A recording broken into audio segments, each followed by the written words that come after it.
revenons ce soir sur les enjeux de la présidentielle du 13 janvier à Taïwan. Le scrutin sera également législatif. La campagne électorale est lancée. Les candidats à la présidence s'affrontent mercredi lors du premier débat télévisé. L'issue du vote sera probablement déterminante pour la stabilité de la région, Taïwan étant au cœur des rivalités entre la Chine et les États-Unis. Pour en parler, nous sommes avec Emmanuel Véron, docteur en géographie, spécialiste de la Chine contemporaine. Vous êtes enseignant-chercheur associé à l'INALCO, l'Institut national des langues et civilisations orientales. Bienvenue sur le plateau du 64. Alors, une première question, Emmanuel Véron. Ce thème des relations avec la Chine, qui, je le rappelle, revendique toujours Taïwan comme faisant partie intégrante de son territoire, c'est un sujet qui préoccupe les électeurs taïwanais ou pas du tout ? Bien, au regard en fait des sujets de sécurité et des pressions régulières de la Chine populaire en direction de Taïwan, avec les différentes agressions, les différentes menaces, les différents mouvements et manœuvres militaires tout autour de l'île, que ce soit par les airs ou par la mer, ou par des manœuvres informatiques cyber, on pourrait imaginer que ça a un impact très très fort sur les sujets de politique intérieure et électoraux et le paysage politique taïwanais. Dans les faits, pas tant que ça finalement, parce que la société taïwanaise est une société moderne, Taïwan est une singularité, et ils sont en fait davantage tournés sur des sujets qui sont de l'ordre de l'emploi, système de santé, bref, des sujets très en fait taïwanais, très de la société de ce pays qu'est Taïwan, qui, je le rappelle, est une singularité. Oui, finalement, c'est peut-être plus sur le plan géostratégique que cette rivalité entre la Chine et les États-Unis autour de Taïwan. C'est en toile de fond, absolument. Voilà, ça fait partie de l'ensemble sécuritaire et géopolitique de l'Asie de l'Est, qui concerne bien sûr Taïwan, sa sécurité. Mais finalement, les Taïwanais, voilà, cette opinion est tournée sur des sujets qui sont de la société en interne de Taïwan. Alors justement, les électeurs pourront décider lors de ce scrutin de la poursuite ou non de la politique de la présidente Tsai Ing-wen. On va revenir sur son bilan. Mais je voudrais d'abord qu'on fasse un petit tour des candidats qui sont en lice avec notre correspondante à Taïwan, Mandy Esmati. La campagne électorale est officiellement lancée à Taïwan et il y a 3 partis en lice. Il y a d'abord les 2 partis traditionnels depuis la fin des années 90, le Kuomintang et le Parti démocrate progressiste. C'est le parti de la présidente au pouvoir Tsai Ing-wen et son candidat n'est autre que William Lai, l'actuel vice-président de Taïwan. Il se présente comme le parti à choisir pour défendre la souveraineté de l'île face à Pékin. Il est actuellement favori dans les sondages. Face à lui, Hu Yu-hi, le candidat du Kuomintang, c'est l'ancien parti unique au pouvoir jusqu'à la démocratisation de Taïwan. Il est plutôt vu comme proche de la Chine. La spécificité de cette élection, c'est qu'un 3e parti tire son épingle du jeu, le Parti populaire taïwanais. Il a été créé en 2019 par Ko Wen-je, l'ancien maire de Taipei. Son pari, sortir du pour ou contre la Chine pour pouvoir davantage se concentrer sur les problèmes internes de Taïwan. Alors Emmanuel Véron, on vient de l'entendre, 3 partis sont en lice. Je voudrais qu'on revienne d'abord sur le parti au pouvoir, le Parti démocrate progressiste indépendantiste de la présidente Tsai Ing-wen et son bilan. Quelle a été la politique de Tsai Ing-wen vis-à-vis de la Chine pendant son mandat d'abord? Ça a été une posture très habile en fait, qui était initialement perçue depuis Pékin comme quelque chose de très très hostile, perçu comme étant le parti des indépendantistes qui arrive au pouvoir à Taïwan. Donc ce sera un prétexte pour montrer que cette île, comme disent les autorités chinoises côté Pékin, que Taïwan étant la 23e province, donc une forme de, si vous voulez, surréaction dans l'environnement régional. Et en fait, Tsai Ing-wen, avec son gouvernement, sa diplomatie, y compris sur les sujets industriels et de politique intérieure, a joué très très finement la donne, puisqu'en fait elle a été réélue, malgré des campagnes cyber de désinformation massives menées par la Chine populaire en direction de Taïwan, sur des sujets industriels, je disais, de Taïwan, sur des sujets, rappelons-nous, de gestion du Covid à partir de 2020 jusqu'à aujourd'hui, en fait, de la société taïwanaise. D'ailleurs que Taïwan a été perçu comme étant un modèle en matière de gestion sanitaire, en matière d'anticipation, en matière d'équipement, etc., de détection par rapport au virus. Et puis, il y a le sujet industriel parmi d'autres, qui est notamment celui des semi-conducteurs, qui n'est pas le produit même politique de décision de Tsai Ing-wen, mais qui est dans la continuité d'application industrielle et politique menée sur l'île depuis une dizaine ou une quinzaine d'années. Donc bref, en fait, on a 2 mandats, 2 fois 4 ans. Elle arrive après la réforme de la Constitution de 2005 sur la fin de cet exercice-là. Le DDP, qui a un bilan qui est plutôt positif, peut-être très assez positif, malgré, au sein de la société taïwanaise, effectivement, une politique qui n'est pas complètement très polarisée, si on regarde comme dans nos démocraties occidentales, mais qui est un bilan assez positif sur ces sujets-là, et qui, vis-à-vis de la Chine, a su créer un dialogue, ou en tout cas a su créer une position stratégique, tout à fait moderne, tout à fait dans la logique de gagner en visibilité dans les affaires internationales.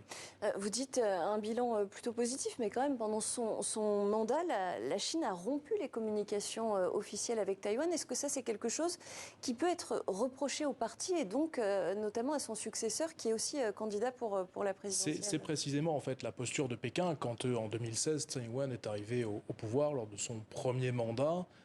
En disant que regardez, c'est le fameux parti indépendantiste, etc. Donc c'était pour les autorités pékinoises une manière de, si vous voulez, marquer le coup dans les relations interdétroits et de marquer le coup vis-à-vis d'autres courants politiques sur lesquels on va revenir, notamment du Kuomintang ou d'autres, qui ont établi un certain niveau de proximité avec les autorités à Pékin. Mais malgré ça, l'administration autour de Tsai Ing-wen a fait preuve d'une forme de modernité, a fait preuve d'une forme de souplesse, et notamment, je le disais, gagner, si je puis dire, en visibilité dans un certain nombre d'affaires internationales. Alors on va revenir dans un instant sur les deux candidats de l'opposition, mais je voudrais qu'on revienne sur le profil de celui qui poursuivrait peut-être le plus cette approche, son adjoint, le vice-président actuel, William Lei Ching-te, j'essaye de le prononcer correctement. Il est donné favori pour l'instant dans les sondages. Qu'est-ce qu'il incarne pour les Taïwanais? Alors à ce stade, effectivement, sur les derniers sondages, William Lai se détache nettement, ou en tout cas se détache des deux autres candidats opposés, puisqu'effectivement on finit aujourd'hui par avoir 3 candidats comme vous l'avez présenté. Ce qu'il faut savoir sur William Lai, c'est que dans sa carrière politique, qui est actuellement le vice-président, c'est quelqu'un qui est depuis quasi toujours un des militants au sein de ce parti, du DDP, des indépendantistes. Donc il a une certaine marque, si je puis dire, dans sa jeunesse, de posture très taïwanaise, notamment vis-à-vis des sujets de Pékin, vis-à-vis des relations interdétroits. Donc il parle très nettement à une partie de l'opinion taïwanaise, notamment une génération qui est très tournée vers le Japon, l'Amérique du Nord, vers l'Europe, si je puis dire, en gros, vers l'Occident, vers une forme de modernité particulièrement marquée. Et pour une partie, si je puis dire, de l'opinion taïwanaise, ce n'est pas forcément le meilleur des candidats qui représentait. Ce qui fait le jeu, ou en tout cas ce qui représenterait au sein de la démocratie taïwanaise, puisque c'est un grand sujet, la démocratie taïwanaise, les processus de démocratisation depuis une trentaine d'années maintenant, fait que le Kuomintang, le parti opposé, le parti nationaliste historique, eh bien, polarise une partie de l'opinion, et puis le parti du TTP, de l'ancien maire de Taipei, M. Kuo, polarise une autre partie de cette opinion, de cet électoral-là. Il y a aussi des sondages qui disent qu'une partie des Taïwanais serait en faveur d'un rétablissement du dialogue avec la Chine.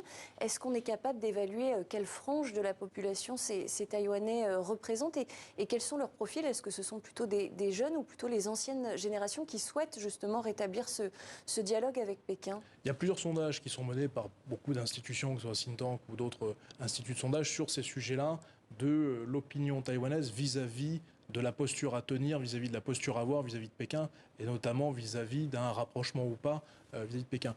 Très concrètement, la quasi-totalité en fait de ces sondages, quels que soient les ordonnateurs, convergent vers le fait que Taïwan est une singularité, qu'il y a une génération entière et des générations entières de Taïwanais qui se voient, qui se perçoivent, qui sont taïwanais, qui ont une matrice culturelle, anthropologique, etc., et en partie historique, articulée avec la Chine dans le temps long, dans l'histoire longue. Mais fondamentalement, cette génération-là, ces générations-là taïwanais sont taïwanais. Et ont, si je puis dire, en composition de leur identité, l'identité du pays, eh bien l'identité de l'île elle-même ou des îles elles-mêmes, c'est-à-dire de populations austronésiennes.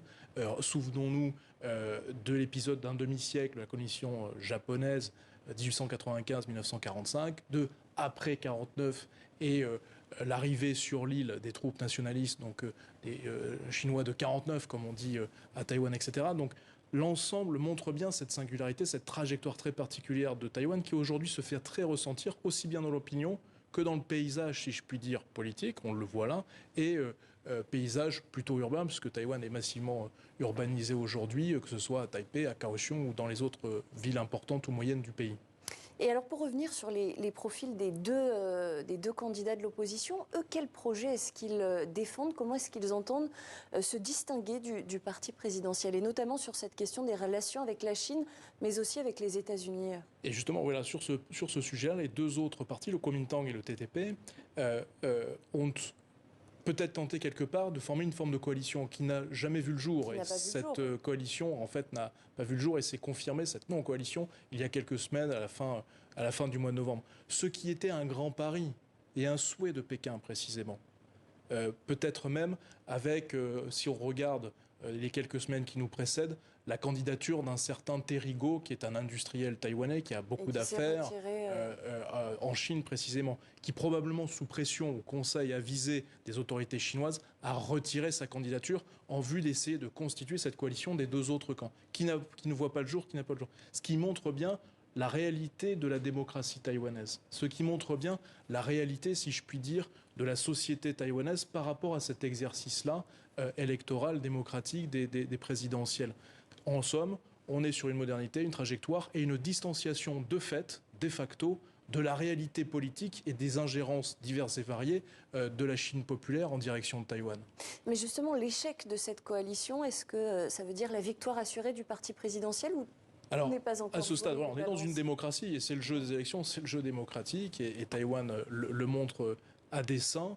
Les jeux ne sont pas encore faits, même si les différents sondages montrent que William Lai se détache des deux autres. Mais la démocratie montre bien le sujet que Taïwan, bien que dans des logiques stratégiques sécuritaires vis-à-vis de la Chine communiste, a des sujets de santé publique, a des sujets environnementaux, a des sujets d'inflation, a des sujets d'emploi, des sujets industriels. On parle beaucoup des semi-conducteurs avec les différents arbitrages Samsung Corée du Sud et les arbitrages de la fin de l'administration Trump qui a été poursuivi avec Biden et encore aujourd'hui probablement pour les prochaines présidentielles sur la relocalisation des chaînes industrielles de semi-conducteurs qui impacte, si je puis dire, la perception des opinions taïwanaises sur leur avenir proche, moyen et long terme, c'est-à-dire 3, 4, 5 ans. Bref, en gros, ce qui marquera le prochain mandat du président taïwanais.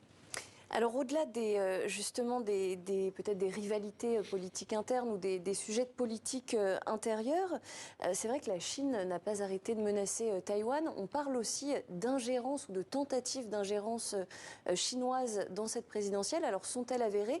Et si oui, quelle forme prennent-elles? Alors, on regarde des expériences passées. En fait, si vous voulez, c'est quand on regarde l'ADN du Parti communiste chinois, dans ses obsessions, c'est la prise de l'île. Parce que pour la Chine, il est impossible qu'il y ait deux Chines. Et Taïwan réalise ça. Pardon de vous couper, mais cette obsession, elle vient d'où précisément? Elle vient en fait de l'ADN du Parti communiste lui-même, qui puise lui-même dans l'histoire longue de la Chine, où quand vous avez la gouvernance sous le ciel, etc., si on reprend un peu les termes de l'histoire longue chinoise, plus ou moins instrumentalisée par le parti aujourd'hui, il est impossible qu'il y ait deux Chines, c'est-à-dire avec deux capitales, deux systèmes politiques, etc., etc.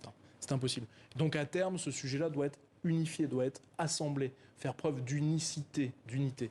Et donc en cela, Taïwan représente quelque chose, une sorte de poil à gratter terrible pour les autorités du parti à Pékin. Ce que la Chine nationaliste de Taïwan a réussi à complètement transformer avec le processus de démocratisation et de transformation de la société, de transformation du paysage politique de Taïwan pour avoir le Taïwan que l'on connaît aujourd'hui, c'est-à-dire une démocratie, un pays moderne, industriel, etc. Et donc pour les mesures d'ingérence très rapidement de la Chine communiste, c'est bien évidemment des menaces cyber, des campagnes d'espionnage cyber et humaines de grande ampleur et essayer de comprendre et d'avoir une influence forte, définitive ou en tout cas significative sur le paysage politique taïwanais, ce qu'ils n'arrivent toujours pas à créer. Ils donnent beaucoup de mal, si je puis dire. Il y a des millions d'attaques cyber jour à Taïwan en direction d'institutions publiques, d'entreprises privées, de mails, etc., individuels. Mais on est là face à une démocratie taïwanaise qui, finalement, a réussi à s'organiser, à se mettre à jour par rapport à ces différentes formes d'influence, mais qui ont glissé très nettement sur des formes d'ingérence lourdes et profondes. Et très concrètement, l'élection de quel candidat serait la plus favorable justement pour la Chine? Alors, quand on parlait tout à l'heure de la non-coalition du Kuomintang, Parti nationaliste, et du TPP, eh bien, c'était le pari chinois, en tout cas le souhait ou la volonté chinoise, c'était de créer une forme d'organisation politique ou de coalition politique, en tout cas d'avoir du poids suffisant sur le paysage politique taïwanais, pour pouvoir opposé au DDP, opposé au parti indépendantiste avec des guillemets de Tsai Ing-wen, de William Lai qui se détache dans les sondages. Et on voit qu'à ce stade, en cette moitié de décembre, à un mois des élections, à ce stade, le sujet est un échec. En revanche, mais les Taïwanais le savent pertinemment, à dessein du fait des expériences passées, les menaces cyber, des ingérences humaines, des ingérences politiques vont demeurer dans la durée Et Pékin, bien évidemment, continue d'avoir un œil très très attentif sur la situation politique taïwanaise et il ne sera pas exclu qu'on va avoir un recrudescence de manœuvres militaires tous azimuts corrélées à du spatial et du cyber pour entraîner les troupes, si je puis dire, autour de l'île.